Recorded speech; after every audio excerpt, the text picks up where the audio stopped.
Hi friends, நான் Malini. Welcome to cook with Malini. இன்னைக்கு நம்ம ரொம்பவே டேஸ்டி அண்ட் சாஃப்டான ரெஸ்டாரண்ட் ஸ்டைல் ருமாலியா ரொட்டி தாங்க பார்க்க போறோம். அதுவும் வீட்டில் இருக்கக்கூடிய தோசைக்கல்லையே ஈஸியா செய்ய போறோங்க. ரொம்பவே சாஃப்டா செம்ம டேஸ்டா இருக்கும். ரொம்பவே சாஃப்டான இந்த ருமாலியா ரொட்டியை எப்படி செய்யறதுன்னு இப்ப பார்க்கலாங்க. ரொட்டி செய்யறதுக்காக மிக்சிங் பவுல்ல ஜல்லடை வச்சிருக்கேங்க. 2 கப் அளவுக்கு மைதா மாவு சேர்த்துக்கலாம். 1/2 கப் அளவு கோதுமை மாவு சேர்த்துக்கலாம். கோதுமை மாவு சேர்க்கறனால நமக்கு ரொட்டி ரொம்பவே சாஃப்டா கிடைக்குங்க. நார்மலாவே மைதா மாவுல மட்டும்தான் ருமாலியா ரொட்டி ரெடி பண்ணுவாங்க. நம்ம இன்னைக்கு தோசை தவால ரெடி பண்றனால 1/2 கப் அளவு கோதுமை மாவும் சேர்த்து செய்யும் போது ரொம்ப சாஃப்டா கிடைக்கும். நல்லா சலிச்சு எடுத்துக்கலாம். மாவை நல்லா சலிச்சிட்டேன். இதோடவே 1 டீஸ்பூன் உப்பு, 1 டீஸ்பூன் சர்க்கரை ஆட் பண்ணிக்கலாங்க. 1 டேபிள் ஸ்பூன் ஆயில் சேர்த்துக்கலாம். ஃபர்ஸ்ட் நல்லா மிக்ஸ் பண்ணிக்கலாம். நம்ம சேர்த்த பொருள் எல்லாத்தையும் நல்லா மிக்ஸ் பண்ணிட்டேன். இதோடவே 1 கப் அளவு வெதுவெதுப்பான பால் சேர்த்து நல்லா மிக்ஸ் பண்ணிக்கலாங்க. பாலுக்கு பதிலா நீங்க வெதுவெதுப்பான தண்ணி சேர்த்து கூட மிக்ஸ் பண்ணிக்கலாம். பட் பால் சேர்த்து மிக்ஸ் பண்ணும் போது ரொம்ப டேஸ்டா இருக்குங்க. இப்ப பாலை கொஞ்சம் கொஞ்சமா சேர்த்து மாவை நல்லா பிசைஞ்சுக்கிறேன். ஒரு 5 நிமிஷம் மட்டும் கை வச்சு நல்லா பிசைஞ்சு விட்டீங்கன்னா போதும். பாருங்க, மாவு சப்பாத்தி மாவு மாதிரி பிசைஞ்சாலே போதும். நல்லா மாவை பிசைஞ்சிட்டேன். இந்த அளவுக்கு பிசைஞ்சிட்டு இதுக்கு மேல 1 டேபிள் ஸ்பூன் ஆயில் ஆட் பண்ணிக்கலாங்க. மாவு காயாம இருக்கும். அப்படியே மூடி வச்சிடலாங்க. நமக்கு ஒரு 1 மணி நேரம் ரெஸ்ட் விட்டுட்டு நம்ம ரொட்டி ரெடி பண்ண ஆரம்பிச்சோம்னா சூப்பரா இருக்கும். மாவும் நல்லா சாஃப்ட் ஆயிரும். பாருங்க, நான் ஒரு 1 மணி நேரம் ரெஸ்ட் விட்டுருந்தேன். முடிஞ்சா 1 மணி நேரம் ரெஸ்ட் விடுங்க, இல்லைன்னா ஒரு 1/2 மணி நேரமாவது ரெஸ்ட் விட்டுக்கோங்க. இப்ப மாவு நல்லா ஊறி வந்திருக்கு.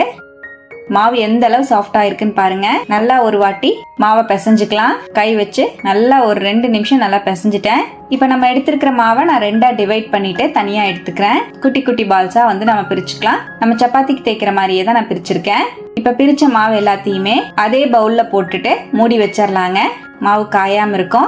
ஒரு உருண்டையை மட்டும் நான் வெளியே எடுத்திருக்கேன். நல்லா இந்த மாதிரி கையில தட்டிட்டு மைதா மாவை டஸ்ட் பண்ணி விட்டுட்டு தேய்ச்சிக்கலாம். நம்ம நார்மலா சப்பாத்திக்கு தேய்க்கிற மாதிரி ஃபர்ஸ்ட் தேய்ச்சிக்கலாங்க.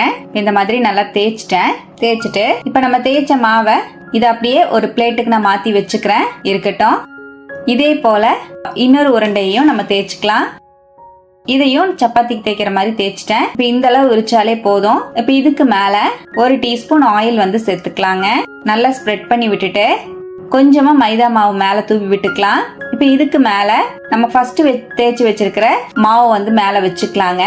வச்சுட்டு ஈவனா இழுத்து விட்டுட்டு இதுக்கு மேல நம்ம தேவையான அளவுக்கு மைதா மாவை சேர்த்துட்டு நல்லா எந்த அளவுக்கு உங்களால விரிக்க முடியுமோ அந்த அளவுக்கு விரிச்சுக்கோங்க. ஃபுல்லா நான் விரிச்சுக்கிறேன். இந்த மாதிரி தேய்க்கும் போது நமக்கு ஈஸியா இருக்கும் சன்னமா இழுக்கிறதுக்கு. பாருங்க, நான் அந்த போட் சைஸுக்கே மாவை ஃபுல்லா விரிச்சு விட்டுட்டேன். இப்ப நம்ம விரிச்ச மாவை தோசை கல்லுல சேர்த்துக்கலாம். தோசை கல்ல ஹை ஃபிளேம்ல வச்சு சூடுபடுத்திட்டு நம்ம ரொட்டி சேர்க்கும் போது ஸ்லோ ஃபிளேம்க்கு கொண்டு போயிருங்க. இப்ப நான் ரொட்டியை சேர்த்துட்டேன். மாவை ஆட் பண்ணதுக்கு அப்புறமா மீடியம் டு லோ ஃபிளேம்ல வச்சே குக் பண்ணிக்கோங்க. ஹை ஃபிளேம்ல வைக்க கூடாது. ஒரு சைடு வெந்ததுக்கு அப்புறமா இந்த சைடு திருப்பி போட்டுக்கலாம். நம்ம சப்பாத்திக்கெல்லாம் வர மாதிரி ரொம்பவும் அங்கங்க பிரவுன் கலர்ல வரக்கூடாதுங்க. லைட்டா நமக்கு அந்த வெந்தது மட்டும் தெரியணும். லைட்டா அந்த கோல்டன் பிரவுன் கலர் வருது பாருங்க மாவுல. இந்த ஸ்டேஜ்ல நீங்க திருப்பி போட்டுக்கணும். நம்ம லேசா தேய்ச்சிருக்கிறதுனால சீக்கிரமாவே மாவு வெந்துரும். ரொம்ப நேரம் விட்டுட்டீங்கன்னா உங்களுக்கு ரொம்ப சாஃப்டா இல்லாம கொஞ்சம் ஹார்டான மாதிரி ஆயிடும். பாருங்க, ஒரு சைடு வெந்திருக்கு. நான் திருப்பி போட்டுட்டேன். இப்ப அப்படியே நம்ம 2ஆ தேய்ச்ச மாவை பிரிச்சுக்கலாங்க. அவ்வளவுதான், நான் பிரிச்சுட்டேன். நமக்கு ஒரு சைடு வெந்தாலே போதும். உள்ள இருக்கிற மாவுமே வெந்து வந்துரும். ரொம்ப லேசா தான் தேய்ச்சிருக்கோம், அதனால சீக்கிரம் நமக்கு மாவு வந்துரும். பாருங்க, இப்ப நான் பிரிச்ச மாவை மடிச்சு காமிக்கிறேன். பாருங்க எவ்வளவு சாஃப்டா சூப்பரா இருக்குன்னு. இப்ப இதே போலவே தேய்ச்சி வச்சிருக்கிற இன்னொரு மாவையும் நான் தோசை கல்லுல சேர்த்துட்டு சுட்டு எடுத்துக்கலாம். ஒரு சைடு வெந்ததுக்கு அப்புறம் மெதுவா திருப்பி போட்டு வேக வச்சுக்கலாங்க. மீடியம் டு லோ ஃபிளேம்லயே தான் இருக்கணும். ஸ்டவ் ஹை ஃபிளேம்ல இருக்க கூடாது. பாருங்க, இந்த மாதிரி லைட்டா மட்டும் நமக்கு அந்த வெந்தது தெரியும் போது மேல கொஞ்சமா ஆயில் சேர்த்துக்கிறேன். ஆயிலே வேண்டான்னாலும் நீங்க ஸ்கிப் பண்ணிக்கலாம். ருமாலியா ரொட்டி ரொம்ப சாஃப்டா தான் இருக்கும். நான் சும்மா லைட்டா மட்டும் ஸ்ப்ரெட் பண்ணி உங்களுக்கு காமிக்கிறேன். நான் இந்த ஒரு ரொட்டில மட்டும்தான் ஆயில் சேர்த்திருக்கேங்க. மீதி எந்த ரொட்டிலையுமே நான் ஆயில் சேர்க்க கிடையாது. வீடியோக்காக ஒரு ரொட்டி ஆயில் இல்லாம ஒரு ரொட்டி ஆயிலோடையும் செஞ்சு காமிச்சிருக்கேன். இப்ப பாருங்க, 2 சைடுமே நமக்கு அந்த லைட்டா பிரவுன் கலர் வந்துருச்சு. இப்ப வெளியே எடுத்துடலாம். வெளியே இந்த மாதிரி எடுத்துட்டு அப்படியே கையில பிரிச்சுக்கலாங்க. நீங்க தோசை கல்லையே வச்சு பிரிக்கிறதுனாலும் பிரிச்சுக்கலாம், இல்ல இந்த மாதிரி தனியா எடுத்துட்டு பிரிக்கிறதுனாலும் பிரிச்சுக்கலாம். நல்லா சூடா இருக்கும். நீங்க சூடா இருக்கும் போதே பிரிச்சிடணும். அப்பதான் ஈஸியா பிரிக்கிறதுக்கு வரும், இல்லைன்னா ஒட்டிக்கும். பாருங்க, நான் பிரிச்சுட்டேன். நம்மளோட சாஃப்டான ருமாலியா ரொட்டி ரொம்பவே ஈஸியாக ரெடி ஆயிடுச்சுங்க. ரெஸ்டாரண்ட்ஸ்ல எல்லாம் ஒரு பெரிய பானை மாதிரி வச்சு அதில் ஃபுல்லாக உப்பு தண்ணி தெளிச்சு விட்டுட்டு மாவை வந்து தேய்ச்சி மேலே போட்டு தான் எடுப்பாங்க. ஒரு சைடு மட்டும்தான் போட்டு எடுப்பாங்க. ரொம்ப சாஃப்டாக இருக்கும். அதே மெத்தட் தான், ஆனால் நம்ம வந்து தோசைக்கல்லில் செய்கிறோம். இதுவுமே ரொம்பவே சாஃப்டா இருக்குங்க. கொஞ்சம் கூட டிஃபரன்ஸ் வராது. நீங்க கடையில சாப்பிட்ற மாதிரியே தான் இருக்கும். ரொம்பவே சாஃப்ட் அண்ட் டேஸ்டியான ருமாலியா ரொட்டி சூப்பரா ரெடி ஆயிடுச்சு. பாருங்க எவ்வளோ சாஃப்டா இருக்குன்னு. இவ்வளோ நேரம் ஆனாலும் நல்லா சாஃப்டா இருக்கும். அப்படியே சாப்பிடும் போது அப்படியே பேப்பர் பிச்சு சாப்பிட்ற மாதிரி அவ்வளோ லேசா இருக்குங்க.